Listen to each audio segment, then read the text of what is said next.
ಬೆಳಗಾವಿಯಲ್ಲಿ 4,500 ಕೋಟಿ ವಂಚನೆ ಆರೋಪ ಕೇಸ್ಗೆ ಸಂಬಂಧಪಟ್ಟಂತೆ ಜಡ್ಜ್ ಮುಂದೆ ಆರೋಪಿ ಶಿವಾನಂದ ನೀಲಣ್ಣನವರ್ ಹಾಜರಾಗಿದ್ದಾರೆ.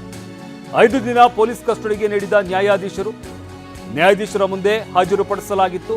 ಪ್ರಧಾನ ಜಿಲ್ಲಾ ಮತ್ತು ಸತ್ರ ನ್ಯಾಯಾಲಯದ ಜಡ್ಜ್ ಈ ಆದೇಶವನ್ನು ಹೊರಡಿಸಿದ್ದಾರೆ. ಮಳಮಾರುತಿ ಪೊಲೀಸ್ ಠಾಣೆಗೆ ಆರೋಪಿ ಶಿವಾನಂದ ಶಿಫ್ಟ್ ಮಾಡಲಾಗಿದೆ. ಇವತ್ತು ರಾತ್ರಿ ಠಾಣೆಯಲ್ಲೇ ಇರಿಸಿಕೊಳ್ಳಿರುವಂತಹ ಪೊಲೀಸರು 5 ದಿನಗಳ ಕಾಲ ಪೊಲೀಸ್ ಕಸ್ಟಡಿಗೆ ನೀಡಿ ಆದೇಶವನ್ನು ಹೊರಡಿಸಲಾಗಿದೆ.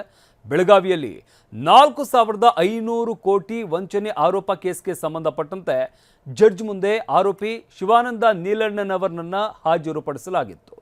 ಇನ್ನು 5 ದಿನ ಪೊಲೀಸ್ ಕಸ್ಟಡಿಗೆ ನ್ಯಾಯಾಧೀಶರು ನೀಡಿ ಆದೇಶವನ್ನು ಹೊರಡಿಸಿದ್ದಾರೆ. ಪ್ರಧಾನ ಜಿಲ್ಲಾ ಮತ್ತು ಸತ್ರ ನ್ಯಾಯಾಲಯದ ಜಡ್ಜ್ ಈ ಬಗ್ಗೆ ಆದೇಶವನ್ನು ಹೊರಡಿಸಿದ್ದಾರೆ. ಮಳಮಾರುತಿ ಪೊಲೀಸ್ ಠಾಣೆಗೆ ಆರೋಪಿ ಶಿವಾನಂದ ಶಿಫ್ಟ್ ಮಾಡಲಾಗಿದೆ. ಸದ್ಯಕ್ಕೆ ಇವತ್ತು ರಾತ್ರಿ ಠಾಣೆಯಲ್ಲೇ ಇರಿಸಿಕೊಳ್ಳಲಿರುವಂತಹ ಪೊಲೀಸರು. ಇನ್ನು ಬೆಳಗಾವಿಯಲ್ಲಿ 4,500 ಕೋಟಿ ವಂಚನೆ ಆರೋಪ ಕೇಸ್ಗೆ ಸಂಬಂಧಪಟ್ಟಂತೆ ಪ್ರಕರಣವನ್ನ ಸಿಐಡಿಗೆ ವರ್ಗಾಯಿಸಿ ಡಿಜಿ ಮತ್ತು ಐಜಿಪಿ ಆದೇಶವನ್ನ ಹೊರಡಿಸಿದ್ದಾರೆ. ಬೆಳಗಾವಿಯ ಮಳಮಾರುತಿ ಠಾಣೆಯಲ್ಲಿ ದಾಖಲಾಗಿದ್ದಂತಹ ಕೇಸ್ ಶಿವಾನಂದ ನೀಲಣ್ಣನವರ್ ವಿರುದ್ಧ ಪ್ರಕರಣ ದಾಖಲಾಗಿತ್ತು. ನಿನ್ನೆಯಷ್ಟೇ ಪ್ರಕರಣದ ಬಗ್ಗೆ ಸರ್ಕಾರಕ್ಕೆ ವರದಿ ಸಲ್ಲಿಸಿದಂತಹ ಡಿಸಿ ಬೆಳಗಾವಿ ಡಿಸಿ ವರದಿಯನ್ನು ಆಧರಿಸಿ ಪ್ರಕರಣ ಸಿಐಡಿಗೆ ಹಸ್ತಾಂತರಿಸಲಾಗಿದೆ. ತನಿಖೆ ಸಿಐಡಿ ಡಿಐಜಿ ಭೀಮಾಶಂಕರ್ ಗುಳೇದ್ ಹೆಗಲಿಗೆ ವಹಿಸಲಾಗಿದೆ.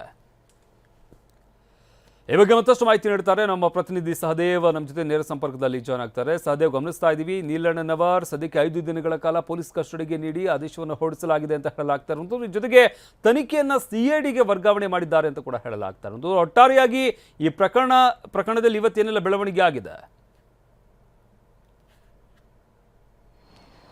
ಶಮಂತ್, ಬೆಳಗಾವಿಯಲ್ಲಿ 4,500 ಕೋಟಿ ವಂಚನೆ ಆರೋಪ ಪ್ರಕರಣಕ್ಕೆ ಸಂಬಂಧಪಟ್ಟಂತೆ ಈಗಾಗಲೇ ಮಾಳಮಾರುತಿ ಪೊಲೀಸ್ ಸ್ಟೇಷನ್ನಲ್ಲಿ ನಿನ್ನೆ ಪ್ರಕರಣ ದಾಖಲಾದ ಕೆಲವೇ ಹೊತ್ತಿನಲ್ಲಿ ಈ ಒಂದು ಶಿವಮ್ಮ ಅಸೋಸಿಯೇಟ್ ಮಾಲಕರಾದಂಥ ಶಿವಾನಂದ ನೀಲಣ್ಣನವರನ್ನ ಕೂಡಲೇ ಪೊಲೀಸರು ಅರೆಸ್ಟ್ ಮಾಡಿಕೊಂಡು ಮಾಳಮಾರುತಿ ಠಾಣೆಗೆ ಕರೆದುಕೊಂಡು ಹೋಗಿರ್ತಾರೆ.